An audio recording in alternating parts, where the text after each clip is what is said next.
When the Varn Collective first encountered humanity, they conducted a full biological analysis within hours. They were nothing if not efficient. Scans showed no claws, no venom, no exoskeleton, no regenerative tissue, not even horns. Compared to the species of the galactic Concord, some with acid glands, some with sonic bursts, humans seemed laughably under-equipped. General Tashar of the Varn issued the now infamous report. Humans are soft-bodied bipeds with no natural defense mechanisms. They will be easy to subdue.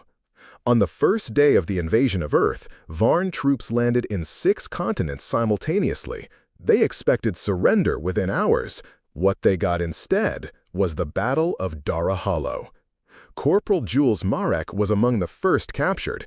His squad was overwhelmed near the mountain ridge. His weapons were destroyed, his comms fried. He was dragged into a transport cage along with other survivors, all restrained and muzzled. Yes, muzzled. See, the Varn had learned something, the hard way. During earlier skirmishes, they had gone to physically restrain injured humans, not with plasma restraints, just standard field coils. One soldier had leaned in too close, too curious. He hadn't noticed the human's mouth twitching. What followed was so quick it barely registered on Varn's senses. A lunge, a crunch, a scream. The human bit off part of the Varn's sensory stock, bit it off with his teeth. No weapon, no tool, just bone, muscle, and rage. At first, the Varn thought it was an isolated event, some genetic mutation, an anomaly, until it kept happening, again and again. Teeth. Humans bit in combat. When disarmed, when surrounded, when burning alive, they bit. Not like frightened prey, but like cornered animals, with fury, with intention, sometimes with a grin. They bit through armor joints, through cables, through flesh.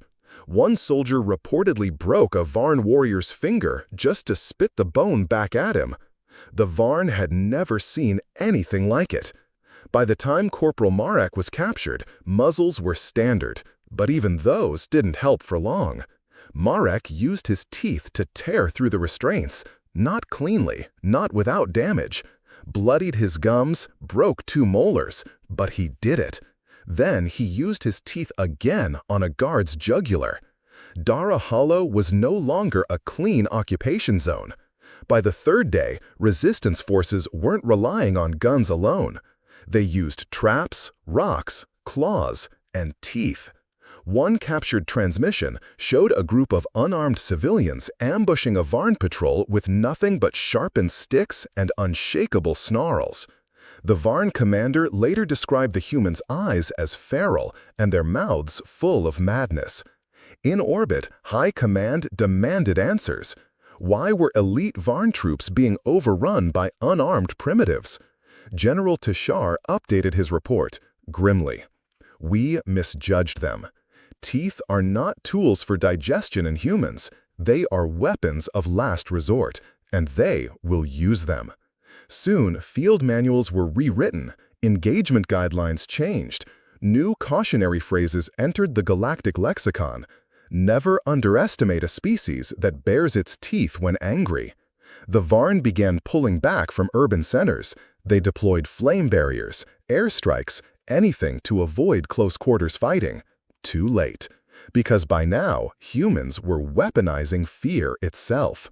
Videos of the Biting Man circulated, legendary tales of a soldier who fought without a gun, collecting Varn tech with his bare hands and his teeth.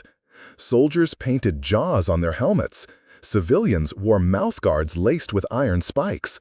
Entire units were trained to scream with teeth bared just to unsettle the enemy. On the 7th day of the invasion, the Varn Collective retreated.